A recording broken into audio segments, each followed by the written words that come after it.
Hi, this is Mr. Lieberman, and we are talking about the state of Texas today as we are getting ready for a particular test in my class.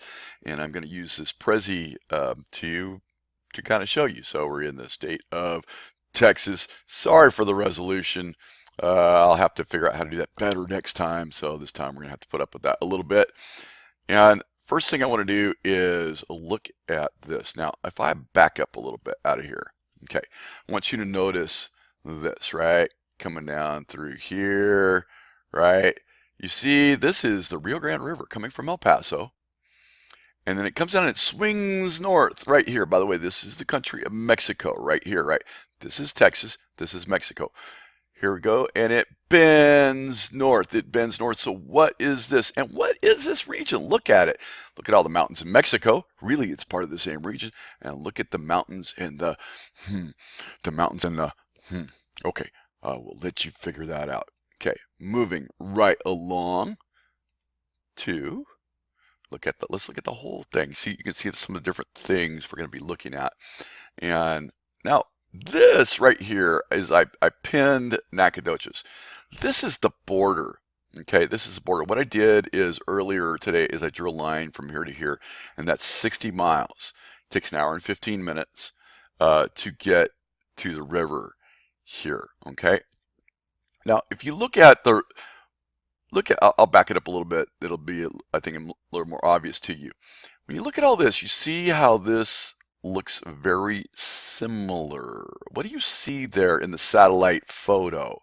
See how green it is? Yet you get over here, it gets much different. And even down here, it's much different. But right here, it's all the same. So, surprising though it may be, on this side of the river and this side of the river, there are great similarities, right? I mean, if it rains here, it's going to rain over here. The same kind of trees here, same kind of trees here. Same kind of animals here, same kind of animals here. So, and what do we call this region? Well, if we look at this, you see that kind of fish shape, and then it comes up like this, right? And you know that as what region? Okay, let's moving right along. I'm gonna let you figure it out because I know you know this. Okay, just the big view back in here now, and I'll back this out just a little bit. So you could see this is Fort Worth and this is Dallas, right? Well, right here, there's a landform, and Dallas is right on the edge of it. Dallas is really right on the edge of this region, and this one that's in central Texas, north central Texas. There's a big clue. So right here, then, is what plains, what's down here. Yeah, this is a big clue. It seems far away, but there's a little bit of similarities. We jump over here and the similarities begin to change. But that having been said, we got like these two eyeballs right here. We got Fort Worth and we got Dallas. Fort Worth, Dallas. Okay, Dallas is more to the east, right? You see that? Fort Worth is more to the west. All right. You know, and I'm just saying that because it could be easy to flip these around. Just remember from Nacogdoches, which is here, it is closer to Dallas. It's a longer drive to Fort Worth. All right. Moving out again. And I want to, what do we call this region here? I think I've just pretty much gone over it. But remember, so we got Galveston right here, and somebody we've been studying, his name is Austin, put a colony right in this area. And then a bunch of other people put colonies right in this area too. And they were relatively successful colonies. See, here's the coast. What do we call this region? Okay. You got this. You got this. All right. Now, let's see where this takes us now. Oh, yes. Right here. So here's the city of Amarillo. Notice how brown everything got. By the way, here's the border of Texas, right? I didn't know how on the Google map to make this more pronounced. I wanted it to be darker, but I don't know how to do that. So anyway, so there's a canyon here because you got this river right here, right? This river, and it flows right into that canyon, right? Now here it's the border between Texas and Oklahoma.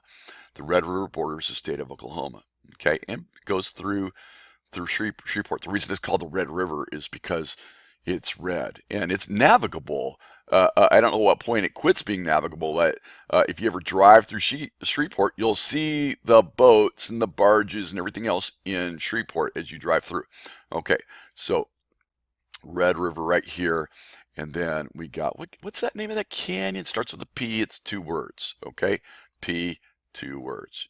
You got this, right? Right, you know what region that is? What is that region?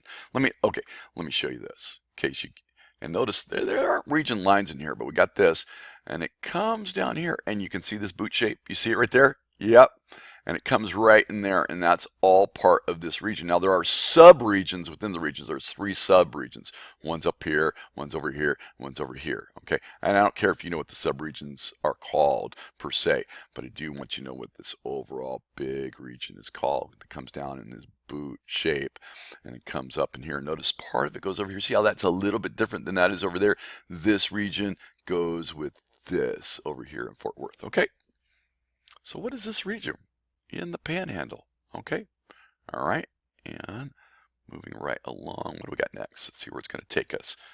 Let's make sure I got it all. We already talked about the Red River. I think we got it all.